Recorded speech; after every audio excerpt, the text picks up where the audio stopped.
بناوی خوای بەخشندە و میهرەبان پێغەمبەر صلی الله عليه وسلم لە فەرمایشتێکدا ئاماژە بەوە دەکات دەفەرمێ مسلمان وەکو دارخورما وایە یاخود دەفەرمێت دارێک هەیە وێنەی لە ئینسانی مسلمان دەچێت و وەکو ئینسانی مسلمان وایە هەمیشە گەڵاکانی سەوزە.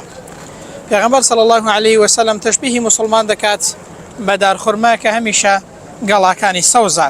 ئینسانی مسلمانیش هەمیشە ئیمان لە دڵی دابەهێزە، ئینسانی مسلمانیش هەمیشە بەردەوامە لەسەر عیبادەت و تاعاتی خوای پەروەردگارش. تەماشاکەن دارخورما قەدێکی زۆر ڕێک و پێک و جوانی هەیە. ئینسانی مسلمانیش هەمیشە ڕاست و ڕێکە، لە قسەکانیدا ڕاستە، لە کردارەکانیدا ڕاستە، لە هەڵوێستەکانیدا ڕاستە. دارخورما ڕەگی داکوتاوە بە زەویدا، ئینسانی ئیمانداریش ئیمانەکەی بە دڵیدا ڕەگی داکوتاوە و لە ناخەوە ئیمانی زۆر بەهێزە. دارخورما زۆر خۆڕاگرە، ئینسانی مسلمانیش لە کاتی بەڵاو موسیبەت و ناڕەحەتیدا هەمیشە ئینسانێکی خۆڕاگرە.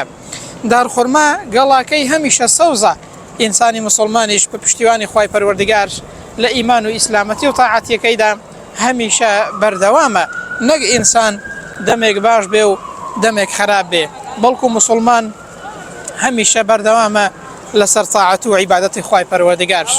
بۆیە دەبینین زۆر سیفەت لەو دارخورمایەدا هەیە کە پێغەمبەر صلی الله عليه وسلم تەشبیهی کردووە بە ئینسانی مسلمان.